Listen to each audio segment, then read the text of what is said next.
자폐 스펙트럼 어린이를 성인기까지 추적한 수많은 연구 결과들이 있습니다. 그리고 그들은 말합니다.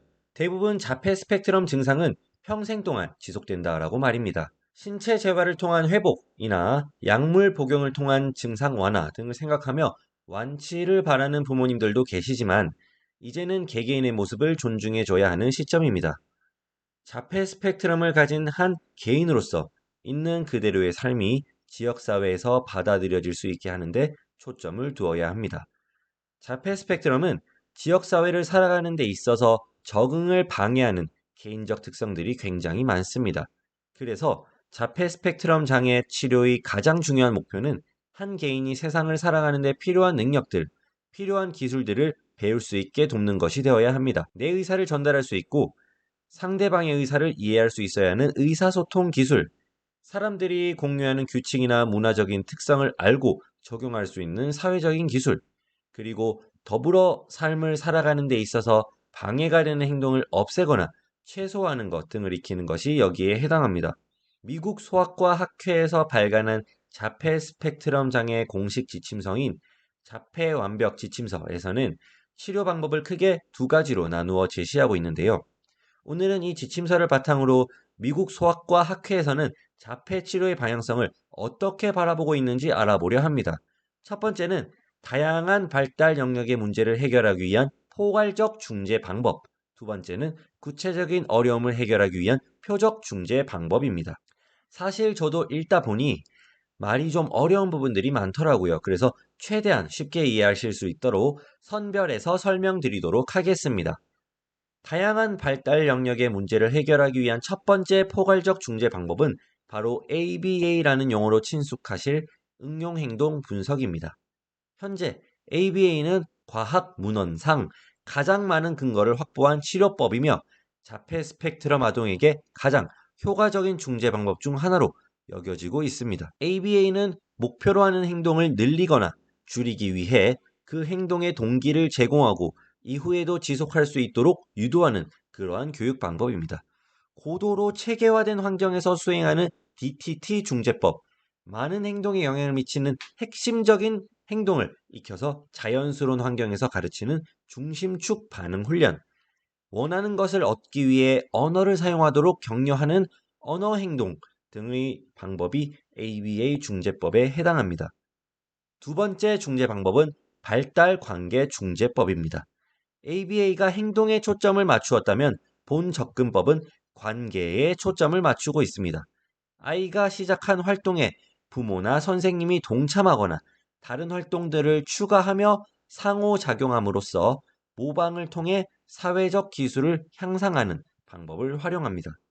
대표적인 중재법으로는 아이의 주도에 따라 놀아주면서 포용적으로 관계를 맺으며 효과적으로 의사소통하는 방법을 익히도록 돕는 플로타임, 아이가 개인 간 교류 자체에 관심을 갖게 하는 활동에 초점을 맞추는 관계 발달 중재법, 부모와 자연스럽게 노는 상황에 ABA를 추가하여 다양한 발달적 기능을 익히게 돕는 ESDM 이런 것들이 해당합니다. 이번에는 구체적인 어려움을 해결하기 위한 표적 중재 방법입니다.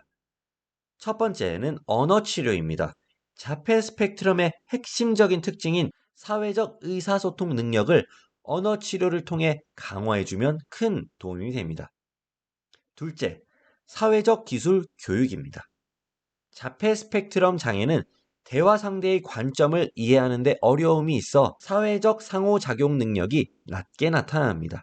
그래서 사회적 기술을 가르치는 것이 매우 중요하지요. 셋째, 상징적 놀이기술 교육입니다. 가상놀이라고도 불리는데 조기 사회적 기술 발달의 중요한 요소이자 후기 발달에도 필수적인 요소입니다. 넷째, 작업 치료입니다. 자폐 스펙트럼은 종종 소근육 운동 능력, 감각 처리 등의 어려움이 있어 옷 입기, 이 닦기, 퍼즐 맞추기, 글씨 쓰기, 가위 사용하기 등 자기 관리 및 학습 관련 어려움 등을 겪어 관련 중재가 필요합니다.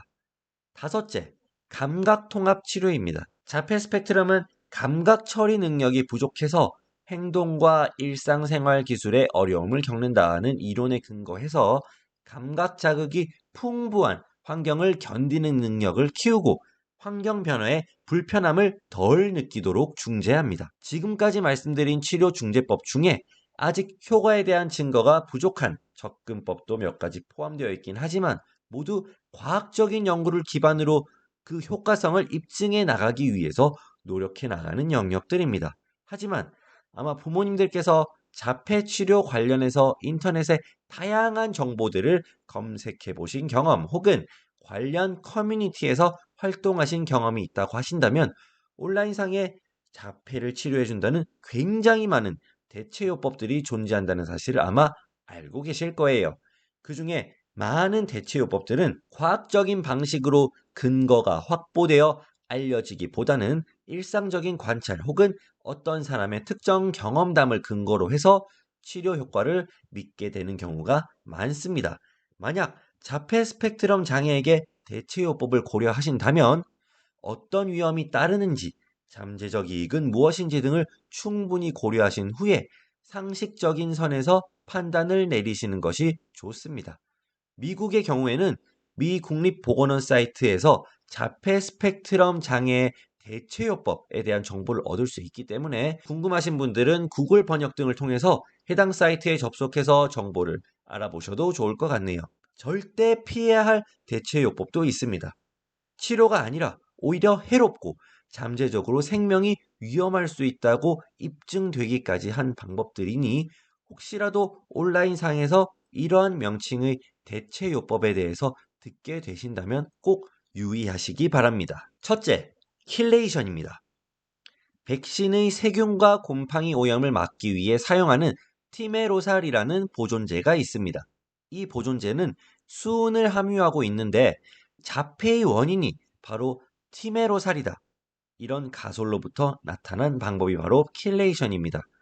킬레이션은 이 티메로살을 없애기 위해 중금속과 결합하는 물질을 투여해서 소변으로 중금속이 빠져나오도록 유도합니다. 하지만 킬레이션 치료는 자폐인 대상으로 연구된 적이 없으며 효과가 있다는 보고는 모두 주관적인 것일 뿐 아니라 실제로 이 방법을 사용한 어린이가 목숨을 잃기도 했습니다. 둘째, 고압산소요법입니다. 이 방법은 유튜브 영상을 보시는 지금까지도 자폐 아이들에게 한국에서 공공연히 이루어지는 방법입니다. 원리는 자폐 스펙트럼을 가진 아이의 뇌 산소 대사가 비정상적이다 이런 이론에 따라서 과도한 산소를 제거할 목적으로 사용합니다.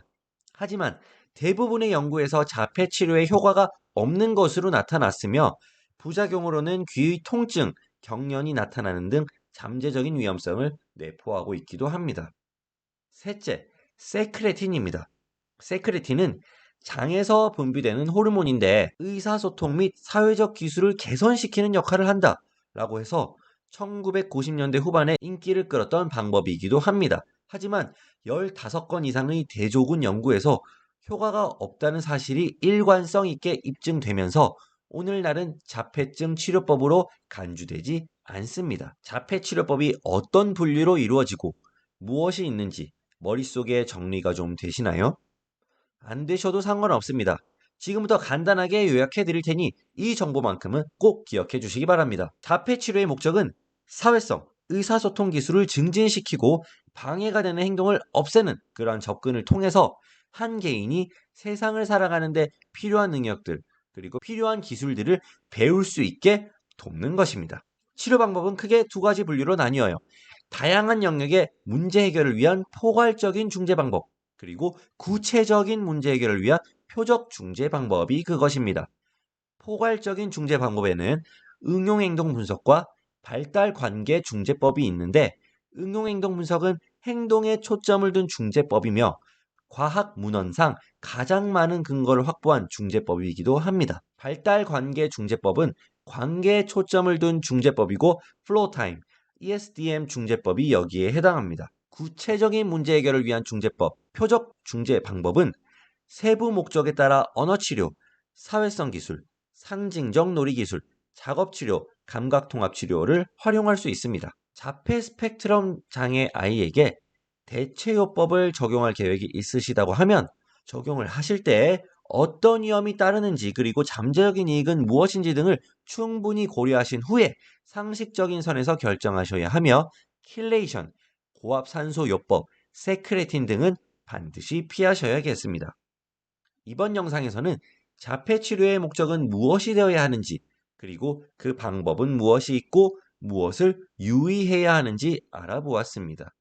제가 참고했던 책인 부모와 교사, 의사를 위한 자폐 완벽 지침서는 자폐 치료 정보뿐 아니라 자폐아이 어린 시절부터 미래까지 다양한 정보와 사례를 다루고 있습니다. 자폐 스펙트럼 아이를 양육하시는 부모님, 자폐 아이들을 더 잘 이해해보고 싶은 선생님들께서 아이에 대해서 의문이 생길 때마다, 아이 교육에 대해서, 치료에 대해서 의문이 생길 때마다 곁에 두고 찾아볼 만한 책을 찾고 계시다면 저는 이 책을 권장드리도록 하겠습니다. 아무쪼록 더 많은 분들이 자폐 치료에 대해서 이해하는데 이 영상이 조금이라도 더 도움이 되었길 바라며 이번 영상을 마무리하도록 하겠습니다. 지금까지 알려드린 내용이 도움이 되셨다면 구독, 좋아요, 알림 설정, 댓글까지 부탁드리겠습니다. 그럼 다음 영상에서 뵙겠습니다. 감사합니다.